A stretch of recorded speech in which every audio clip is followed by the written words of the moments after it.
Tämä viikko on tapahtumia täynnä, etenkin täällä Äänekoskella. Meinaa torstaina juhlitaan tenkkareita ja perjantaina lukion vanhoja.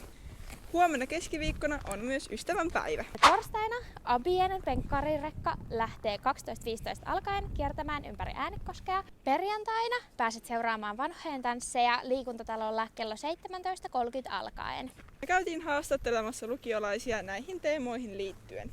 Mä vuokrasin Jyväskylän juhlapuvusta mulle frakin. Se oli yhteensä joku, paljonkaan se oli, 190. Siis sinne varat ajan ja sitten käyt sovittaa sitä ja sit siinä maksat puolet ja sit kun se on valmis, niin maksat ne toisen osuuden siitä. En mä oo oikein valmista. Mä vaan kävin hakemaan sen puvun ja se on siinä. No sieltä Jyväskylän juhlapuvusta hankin se. Isähän kanssa käytiin hankkimassa se.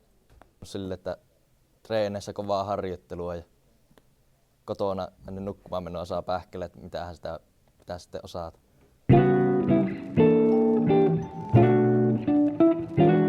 Se semmonen ystävyys ja saa varmaan sitten kiittää siitä, että on hyviä kavereita, että kanssa saa olla oma itsensä. Aika lailla samanlaista settiä meikällekin. Että se on niinku semmonen hyvä päivä. Me vietetään 2 ystävänpäivää. Käydään treffeillä ja perusiltaa. Varmaan jotain semmoista perusjuhlimista ja ollaan kavereiden kanssa. Pidetään hyvää iltaa. Niin. Ystävänpäivä merkitsee mulle niinku kavereiden kanssa yhdessä oloa ja viettää aikaa semmoisten ihmisten kanssa, kenellä on väliä. No, mulle ystävänpäivä merkitsee aika lailla samoja asioita, mitä aikaisemmin sanottiin, että niin kuin läheisten ihmisten kanssa yhdessä oloa ja semmoista rentoa ajanviettoa. me pukeudutaan porukalla semmoisen bändin kuin Kiss jäseniksi. Ja meillä on tuossa lukion lavalla semmonen spektaakkeli, että me esiinnytään ja soitetaan Kissin biisi Detroit Rock City. Kävi tosi tälleen sopivasti, että tämmöisiä musiikkityyppejä kun ollaan. Niin.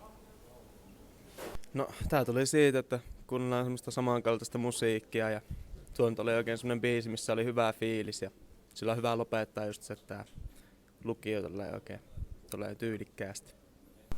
Käydään tuolla lukion lavalla soittamassa kerran se biisi ja sitten varmaan juhlistetaan jollakin tavalla tätä koulun loppumista yhdessä.